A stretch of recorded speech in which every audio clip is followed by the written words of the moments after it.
Hi everyone. ಇವತ್ತಿನ concept ಏನಂತ ಅಂದರೆ ಸೆಕೆಂಡ್ ಸೆಮ್ ಬಿ ಕಾಮಲ್ಲಿ ಬ್ಯಾಂಕಿಂಗ್ ಇನ್ನೋವೇಷನ್ಸ್ ಅಂತ ಒಂದು ಸಬ್ಜೆಕ್ಟ್ ಇದೆ. 2022 ಕ್ವಶನ್ ಪೇಪರನ್ನು ಕ್ವಶನ್ ವಿತ್ ಆನ್ಸರ್ ರಿವಿಷನ್ ಮಾಡ್ತಾ ಇದ್ದೀನಿ. ಸೊ ಇಲ್ಲಿ ಫಸ್ಟ್ ಸೆಕ್ಷನ್ ಏನಲ್ಲಿ ಏನೇನು ಕ್ವಶನ್ಸ್ ಇದೆ ಅಂತ ನೋಡೋಣ. First answer the all question. What is women bank? So women bank ಅಂದರೆ ಏನು ಅಂತ ಕೇಳಿದ್ದಾರೆ. A women bank is a financial institution catering financial service to women are a kind of bank providing financial services and banking needs of women and promote economics and empowerment ಅಂತ ಇದೆ. So women ಬ್ಯಾಂಕನ್ನು ಯಾವಾಗ ಅಂತಂದರೆ 19th November 2023ನಲ್ಲಿ Manmohan Singh prime minister ಇರುವಾಗ so Indira Gandhi 1906th ಬರ್ತ್ ಆ್ಯನಿವರ್ಸರಿಗೆ establish ಮಾಡಿದ್ದು.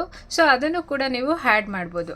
And next one is expand UPI and IMPS. So UPI ಅಂತಂದರೆ unified payment interface and IMPS ಅಂತಂದರೆ immediate payment services. Then who is customer? Customer is a person who frequently visit a bank and maintain of short of account and transactions must be of a banking in a nature. Customers ಯಾರು ಅಂತಂದರೆ ಯಾರು bank account ಇರುತ್ತೆ ಮತ್ತು ಫ್ರೀಕ್ವೆಂಟಾಗಿ ಯಾರು ಬ್ಯಾಂಕಿಗೆ visit ಮಾಡ್ತಾರೆ, ಅಕೌಂಟ್ಸ್ನ maintain ಮಾಡ್ತಿರ್ತಾರೆ, ಅವ್ರನ್ನ ಬ್ಯಾಂಕಿಂಗ್ ವರ್ಡ್ಸಲ್ಲಿ ಕಸ್ಟಮರ್ಸ್ ಅಂತ ಕರಿತೀವಿ. And next one is define endorsement ಅಂತ ಇದೆ. So according to section 15 of NI act. So ಇಲ್ಲಿ NI ಅಂತಂದರೆ negotiable act 1881 where the maker or holder of a negotiable sign the maker or holder of a negotiable instrument sign the same. Otherwise, then has such maker for the purpose of negotiation on the back or face thereof. And next one is state any two types of special bank ಅಂತ ಕೇಳಿದರೆ. ಯಾವುದಾದ್ರೂ women bank, payment bank, saving bank, rural regional bank RRBs and micro finance bank. And next question, what is overdraft ಅಂತ ಕೇಳಿದ್ದಾರೆ. Overdraft ಅಂತ ಅಂದ್ರೇನು ಅಂತ ಕೇಳಿದರೆ, it is a financial arrangement that allowed for current account holders by the bank to draw more than the credit balance in the account. So ಓವರ್ ಡ್ರಾಫ್ಟನ್ನು current account business ಮತ್ತು ಯಾರು enterprises holder ಇರ್ತಾರೆ ಅವ್ರಿಗೆ ಮಾತ್ರನೇ ಕೊಡ್ತಾರೆ. So ಇಲ್ಲಿ ಏನಂತಂದರೆ ಅಕೌಂಟಲ್ಲಿ ಅಮೌಂಟ್ ಇಲ್ಲ ಅಂತಂದ್ರೂ ಕೂಡ ಎಕ್ಸ್ಟ್ರಾ ನಾವೊಂದು ಕ್ರೆಡಿಟ್ ತೊಗೊಳೋದನ್ನು ಓವರ್ ಡ್ರಾಫ್ಟ್ ಅಂತ ಕರೀತಾರೆ. And next one is what is digital currency ಅಂತ ಕೇಳಿದರೆ. Digital currency is any currency money or money like assets that is primarily managed, stored or exchanged on digital computer system, especially over the internet. So internet ಮೂಲಕ ಏನು exchange ಮಾಡ್ಕೊಳ್ತೀವಿ digital computer ಸಿಸ್ಟಮ್ನ use ಮಾಡಿ, ಅದನ್ನು digital currency ಅಂತ ಕರಿತೀವಿ. And next give the meaning of paying banker ಅಂತ ಕೇಳಿದ್ದಾರೆ. ಸೊ ಇಲ್ಲಿ ಪೇಯಿಂಗ್ ಬ್ಯಾಂಕರ್ ಅಂತಂದರೆ paying banker is a bank on which a cheque or draft is done. The bank which cashes it allows called a accepting bank, draw a bank or payer bank. And next one is section B. section B ನಲ್ಲಿ ನಮಗೆ ಎಷ್ಟು questions ಇರುತ್ತೆ ಅಂದರೆ 3 questions 4 ಮಾರ್ಕ್ಸಿಗಿರುತ್ತೆ. First ಇಲ್ಲಿ 3 questions for 4 ಮಾರ್ಕ್ಸಿಗಿರುತ್ತೆ 12 ಮಾರ್ಕ್ಸಿಗೆ. So ಅದರಲ್ಲಿ ನೀವು 5 ಕ್ವಶನ್ಸ್ ಇರುತ್ತೆ, ಎನಿ 3ನ ಅಟೆಂಡ್ ಮಾಡಬೇಕಾಗತ್ತೆ. ಸೊ ಫಸ್ಟ್ ಒನ್ ಏನಂತಂದರೆ explain any 4 functions of RBI ಅಂತ ಕೇಳಿದರೆ. Banking regulation act 1949 categories the functions of RBI. So ಒಂದು ಮಾನಿಟರಿ ಫಂಕ್ಷನ್ಸ್ ಇದೆ, ಇನ್ನೊಂದು ನಾನ್ ಮಾನಿಟರಿ ಫಂಕ್ಷನ್ಸ್ ಇದೆ. ಸೊ ಮಾನಿಟರಿ ಫಂಕ್ಷನಲ್ಲಿ monopoly of note issues, banker to government, bankers bank and lender the last resort and control of credit. And non-monetary ಬಂದರೆ power of licensing of banks and bank branches, managing liquidity of bank assets and management and methods of working, facilitating mergers and acquisition of the banks and inspection of commercial banks ಅಂತ ಇದೆ. So ಬೇಕು ಅಂತಂದರೆ ನೀವು ಇನ್ನು points ಬರೆದು explain ಕೂಡ ಮಾಡ್ಬೋದು, ಅಥವಾ ಸಿಂಪಲ್ಲಾಗಿ ಇಷ್ಟೇ ಬರೆದ್ರೂ ಕೂಡ ಕನ್ಸಿಡರ್ ಮಾಡ್ತಾರೆ.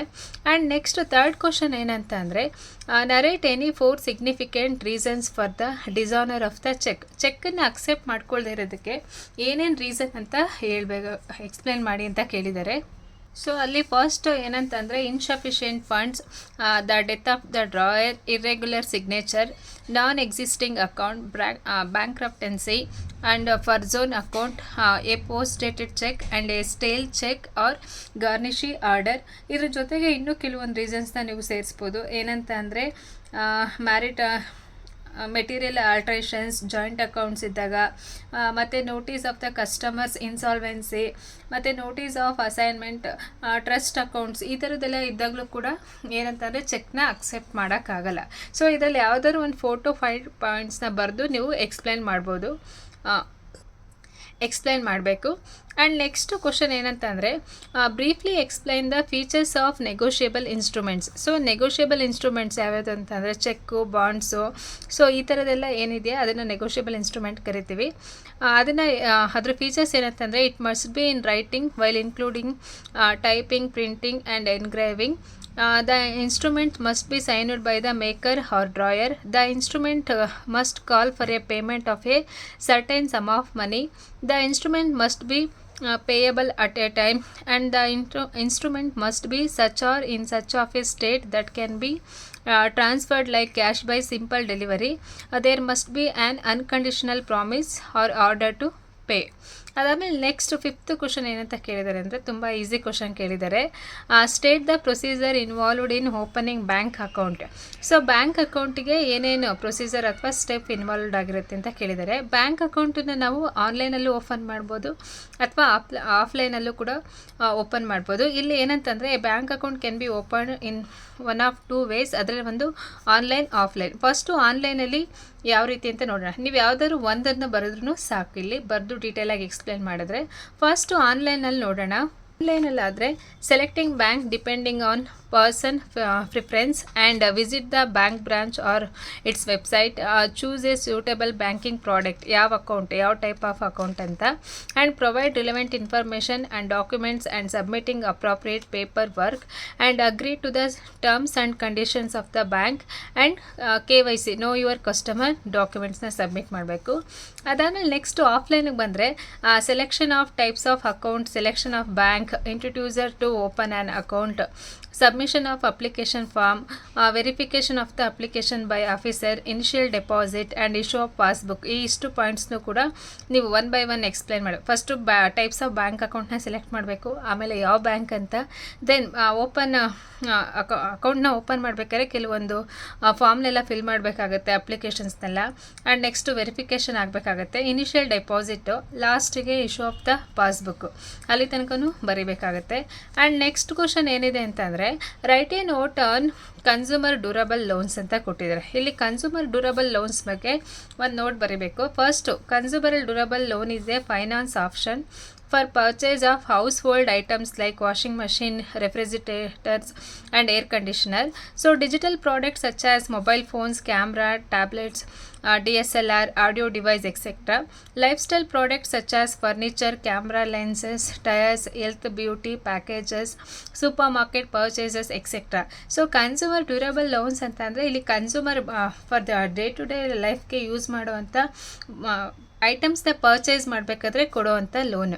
And next one is currency exchange ಅಂತ ಅಂದರೆ a currency exchange is a licensed business that allows customer to exchange one currency for another. And next currency exchange of physical money is usually done over the counter at a teller station which can be found in a various places. So currency exchange ಅಂತಂದರೆ ಒಂದು ಕರೆನ್ಸಿಯಿಂದ ಇನ್ನೊಂದು ಕರೆನ್ಸಿಗೆ exchange ಮಾಡಬೇಕಾದ್ರೆ ಕಸ್ಟಮರ್ಗೆ ನಾವು ಬಿಸ್ನೆಸ್ಸಲ್ಲಿ hello ಮಾಡಬೇಕಾಗತ್ತೆ. So ಅದ್ರ ಬಗ್ಗೆ ನೀವು ಸಿಂಪಲ್ಲಾಗಿ ಇನ್ನೂ ಎಕ್ಸ್ಟ್ರಾ ಪಾಯಿಂಟ್ನ ಸೇರಿಸು ಕೂಡ ಬರಿಬೋದು. ಆ್ಯಂಡ್ ನೆಕ್ಸ್ಟು ಸೆಕ್ಷನ್ ಸಿನಲ್ಲಿ ಏನಿದೆ ಅಂತಂದರೆ answer any 3 questions, each questions carries 12 marks. So ಇಲ್ಲಿ 12 ಮಾರ್ಕ್ಸು 3 ಕ್ವಶನ್ಸ್ನ ಅಟೆಂಡ್ ಮಾಡಬೇಕಾಗುತ್ತೆ. ಟೋಟಲ್ ಎಷ್ಟಿರುತ್ತೆ ಅಂದರೆ 36 ಮಾರ್ಕ್ಸಿಗಿರುತ್ತೆ ಸೆಕ್ಷನ್ ಸಿಯಲ್ಲಿ. ಸೊ ಇಲ್ಲಿ ಫಸ್ಟ್ ಏನು ಕ್ವಶನ್ ಕೇಳಿದ್ದಾರೆ ಅಂದರೆ define the term commercial bank, explain the main functions of commercial banks ಅಂತ ಕೇಳಿದ್ದಾರೆ. ಸೊ ಇಲ್ಲಿ ಫಸ್ಟು ಕಮರ್ಷಿಯಲ್ ಬ್ಯಾಂಕ್ ಅನ್ನೋದಕ್ಕೆ ಏನು ಡೆಫಿನೇಷನ್ನ ಬರೆಯೋಣ. According to the banking regulation act 1949 defines commercial bank is a kind of financial institution that carries all the operation related to deposit and withdrawal of money for the general public, providing loans for investment and other such activities. These banks are profit making institution and do business only to business only to business only to make a profit ಅಂತ ಕೊಟ್ಟಿದ್ದಾರೆ. So ಇದಾದಮೇಲೆ next ಇದ್ರ ಫಂಕ್ಷನ್ಸಲ್ಲಿ 3 functions ಬರುತ್ತೆ. ಯಾವ್ಯಾವುದು ಅಂತಂದರೆ primary functions, secondary function and modern functions ಅಂತ. ಅದರಲ್ಲಿ ಯಾವ್ಯಾವುದು ಅಂತ ನೋಡೋಣ, ಅದನ್ನು ನೀವು ಎಕ್ಸ್ಪ್ಲೇನ್ ಮಾಡಬೇಕಾಗತ್ತೆ. ಸೊ ಅದರಲ್ಲಿ ಯಾವ್ಯಾವುದು ಅಂತಂದರೆ ಫಸ್ಟು ಪ್ರೈಮರಿ ಫಂಕ್ಷನ್ಸಲ್ಲಿ ಅಕ್ಸೆಪ್ಟೆನ್ಸ್ ಆಫ್ ಡೆಪಾಸಿಟ್ ಗೊತ್ತಿದೆ, ಡೆಪಾಸಿಟ್ನ ಅಕ್ಸೆಪ್ಟ್ ಮಾಡೋದು ಪಬ್ಲಿಕ್ಕಿಂದ, and creation of credit, clearing of cheque, finance of foreign trade, remittance of funds and advancing of loans. Next secondary ಫಂಕ್ಷನ್ಸಲ್ಲಿ collecting and payment of credit, sale and purchase of securities, bullion trading, representation and correspondence, and general utility ಸರ್ವಿಸಲ್ಲಿ locker facility, issuing of letter of credit, acting as a underwriters, dealing in foreign exchange, issuing of traveller cheques.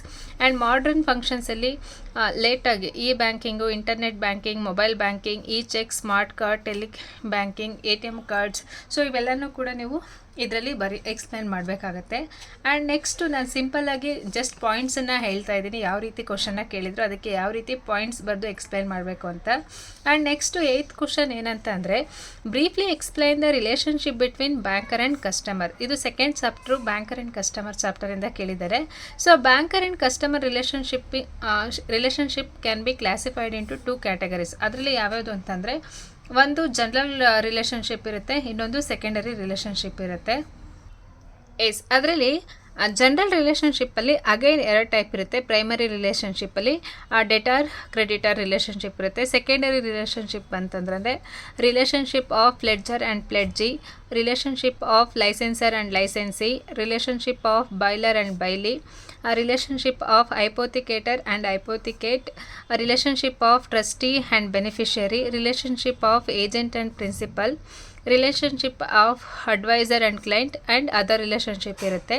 Next second relationship ಬಂದರೆ first obligations ಇರುತ್ತೆ. ಆಬ್ಲಿಗೇಷನ್ಸಲ್ಲಿ first one is honour customer cheque and maintain customer secrecy. And ರೈಟ್ಸಲ್ಲಿ right to banker lien ಇರುತ್ತೆ. ಲೀನಲ್ಲಿ ಮತ್ತೆ general lien and particular lien ಇರುತ್ತೆ, ಅದನ್ನು ಕೂಡ ನೀವು ಬರಿಬೋದು ಎಕ್ಸ್ಪ್ಲೈನ್ ಮಾಡುವಾಗ. And right to set off and right to appropriations and right to charge interest and commission and right under garnishee order, right to charge incidental charges and right to charge commitment charges. So ಇದಿಷ್ಟನ್ನು ಕೂಡ general relationship and special ರಿಲೇಷನ್ಶಿಪ್ಪಲ್ಲಿ banker and ಕಸ್ಟಮರ್ಸ್ಗೆ ಇರುವಂಥ relations. ಇದನ್ನು ನೀವು ಒಂದೊಂದಾಗಿ ಡೀಟೇಲಾಗಿ explain ಮಾಡಬೇಕು, ಒಂದು 3 to 4 ಲೈನ್ಸಲ್ಲಿ 12 ಮಾರ್ಕ್ಸಿಗೆ. ಸೊ ನೆಕ್ಸ್ಟ್ ಕ್ವಶನ್ ಏನಿದೆ ಅಂತ 9th ಒನ್ ಇಲ್ಲಿ describe the principle of bank lending details. So bank lending ಅಂತ ಅಂದರೆ ಏನು ಅಂತ ಫಸ್ಟ್ ತಿಳ್ಕೊಳ್ಳಿ. Safety means that borrower should be able to repay the loan and interest in time at regular intervals without default. Bank are trustee of the public money. So ಇಲ್ಲಿ principle of bank ಲೆಂಡಿಂಗಲ್ಲಿ ಎಷ್ಟು points ಇದೆ ಅಂತ ನೋಡೋಣ.